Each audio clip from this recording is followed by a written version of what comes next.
Great. We've reached this point of our lives again. Black Veil Brides with their brand new album, Vale. The last couple times we've talked about these guys, it's not gone very well. And I think that's been a lot of times because of really janky compositions that have felt really imbalanced. Like the band is either trying to do too much with the song or really do very little in order to sort of pander to fangirls or pander to mainstream rock. So this one looks a little different. Really, whenever you check this out, just like the album cover and everything, something just feels a little bit strange about this album, almost as though maybe the Black Veil Brides are starting to take this a little bit more seriously, which really, considering they've done just fine without doing that, maybe that's a bad thing. Who knows? I need some BBB fangirl to come in and just tear me apart as to why everything before this album is good and blah, blah, blah, blah, blah, blah. Well, let's not spoiler alert this review. Let's talk about this. So, first of all, just take the first track and forget it exists. It's 21 seconds.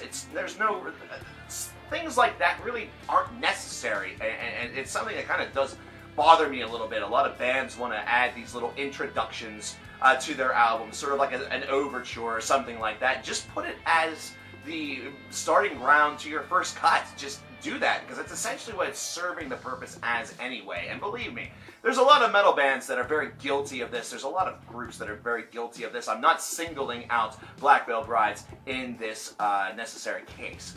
Let me get to the last one, which is the second cut, and wait a minute. Something is very different about this. Yeah, this is kind of a minimalistic track. They're not trying to do too much, almost like they are taking a very safe approach, but it's instead a song that feels like it has a little bit of something going for it. It's like they have started to understand the balance of what is required, because you do get a lead solo here that does show their fantastic guitar players' abilities, but at the same time, everything else does have a very dialed back but very straightforward approach, and they come off as very much like an Avenged Sevenfold meets 30 Seconds to Mars, with maybe, a very different vocalist. And the composition's actually not bad. They've learned sort of to navigate that balance between over-excessiveness and under-excessiveness to create something that has just enough flavor, just enough charm, and really just enough chop in order to really feel like a complete track. This is one that definitely has a little bit more of a mainstream veneer to it, but it's still very enjoyable. Think about what happens whenever you listen to, say, a really underwhelming modern rocker, modern metal song, like maybe from a band such as All That Remains or Five Finger Death Punch, where you just kind of wish that they did a little bit more with the composition. Now take that and place it with the Black Veil Brides, where they are more of a rock band than a metal band by most stretches of the imagination. And add the fact that they don't traditionally know a lot about balance, and they finally learned that. So it feels a lot like listening to maybe like The Beast and the Harlot from Avenged Sevenfold for the first time, and you're just like, wow, what the heck? I didn't expect that to be these guys. It's sort of that turn your head moment and realize, okay, these guys actually do kind of get it. It's just not something that we've really seen, heard, or has been shown to us for very long. This is kind of the first experience of that. Wake Up is kind of a weak track to follow that up, and then When They Call My Name and The Outsider are still kind of delivering some of the same. It's like the Black Veil Brides went short a lot with their songwriting on this album, and maybe that's the reason why we did have about a 3-year wait, I want to say. 4 years, actually. It's now 2018. It's a new year. Who knew? That has kind of given this, maybe that weight and that ability to sort of stretch things out and give it time to sort of breathe and learn more about yourself, learn more about your sound, maybe go off of the world and do a little bit of this and a little bit of that and come back together a little bit older, wiser, and stronger as a group has actually given them some of the necessary tools that they need to build a decently approached album. Because it seems so far that we have gone 4 songs or 5 songs into this record and there's not much to cut down. Now I know, there's going to be people out there that say, well, you have to cut down the fact that the Black Veil Brides. You have to cut down the fact that they're just another mainstream metal band and fangirls are like, oh my god, they're so cute, they're like that, we listen to black metal now, Listen, that's it. You want to bash the fan base? Go right ahead. We're talking about the album, and if you don't like the music, there's a good chance that this album's not going to be for you because you already have a predisposed hatred for the band. You have to, as you know, if you're reviewing an album, you have to go in with fresh ears, and you have to understand and remember some things from the past also. The albums from the past were a mess. And really, there's a big difference between this album and those. You might not, there'll be some that'll be like, no, there isn't, it sounds just the same. Are you really listening, or are you letting your ill-conceived notions really be your guide? Case in point, the 8-minute and 32-second long Dead Man Walking Overture 2. Now, this is a two-part song, obviously, that has some interesting ideas that are fixated within it. This was the track that I looked at and I said, this is going to sort of be the be-all, end-all, the make-or-break point for this group, and they handled it fairly well. This isn't a song that I would necessarily call an 8-minute classic. You know how I love long songs. It's not one that I'm instantaneously hitting the replay button with, but it's serviceable.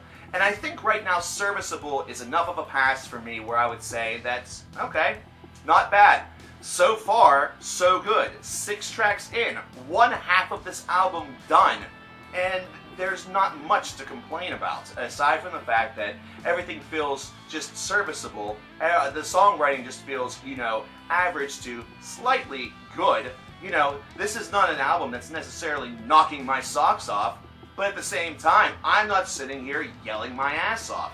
I'm not sitting here saying how each of these compositions just feels horribly imbalanced, or just displaced, or everywhere, or there's just this up and down, really bad juxtaposition from one idea to the next. It feels concrete. It feels a little bit more mature by previous standards, and the band has kind of started to go somewhere with their sound. It has not just become, let's see what happens if we pander to the mainstream rock or the mainstream metal media with some tracks, and then try to go off and do these big old overtures and suites or whatever afterward, and just really feel like you've missed the sort of the touch, or you've missed the idea.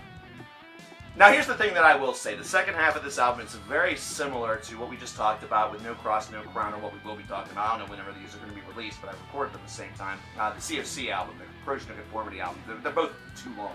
Both of these albums are too long, and that's still a weak point for this disc, considering it's under 50 minutes. It's only 12 tracks, but it feels like maybe 2 chapters of this, if it happens to be a concept album, maybe could have been removed in the and in the second half of this. It felt like the songwriting, once again, suffers from some of that more of the same mentality. But what's positive about that is that the more of the same mentality here is still that mature sound that they have been establishing throughout the first half of this disc. It's just starting to wear a little bit. You do have to spice things up from time to time, and they do have something like that with Our Destiny and The King of Pain.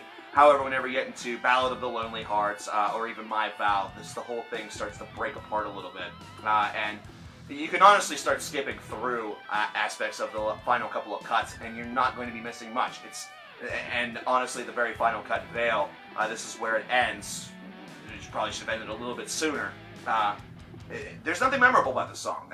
That's another big time negative. So there's nothing memorable about this final cut. Nothing that I took away from this, aside from the fact that Black Veil Brides sound a little bit more mature and their songwriting is just a bit better. So what does that mean for them score-wise overall? Well, it means that they are doing better, that they are pushing strides and pushing in the right direction in order to make some very comparable music. Very tolerable music, listenable music, in fact. Everything here feels like there is a certain degree of we took our time, and that is a very mature move on their part. They didn't try to just rush into the studio and try to hammer out something. Instead, they took that 3.5 years, and it feels like it was worth it. It actually feels like it was worth it from somebody who wasn't their fan prior to this, and who is not really a fan now, but outside looking in approach. I have to say that this is a serviceable album. It's one where you can listen to it, and while it may get a little tiresome once you reach the end, it's still one that you kind of want to take the journey. You kind of want to take the journey, and it keeps you kind of engaged a little bit. Now, if you're a fan of extreme metal, if you're a fan or if you're not a fan of mainstream rock or mainstream metal, you're going to hate this. You're going to absolutely loathe this album. You're going to find nothing redeemable about this whatsoever, for 2 reasons. First of all, you already have a predisposed idea of what Black Veil Brides is, and that's immediately going to jilt your perspective. But second of all, it's just not the type of music that you are traditionally a fan of. So already it's just a taste thing, a potato style situation. For those of you who have been Black Veil Brides fans, this will come off as a bit of a confusing album, considering it is a little bit more straightforward. It's one where instead of going over the top at every imaginable place, they instead decide to utilize a little bit of balance and utilize a little bit of maturity and a little bit of good sense. So the composition feels a little bit more open, and I still feel that with that openness, they can still do a little bit more work to work in some of those tighter, licks from their guitar player when necessary, and really let that do the talking at some points. So they kind of met it in the middle, that immaturity and that maturity. They kind of met that in the middle, and it's a good first start. It's a 16 out of 30. It's still not a great album by any stretch of the imagination, but I listened to all of it, and that's a bonus over the other two, because those were really difficult experiences that had to be taken, in layers. It had to be taken in layers or in spurts, not all in one sitting. This was an all in one sitting listen, and that's great. That's a good step, and that's a good start. You can pick up this album if you want to over on Amazon. We do have a link for that in the description box below if you've not gotten it yet. You can get whatever your heart desires. But I want to know what you guys think about it. What do you think about Vale by the Black Veil Brides? I'm just happy that I'm not here with my face all red, beating sweat and all that from yelling about this band. It actually feels kind of good. You guys might not like it, but it actually feels kind of good. I'm Coverkiller Nation. I'll talk to you guys next time. Let me know what you think.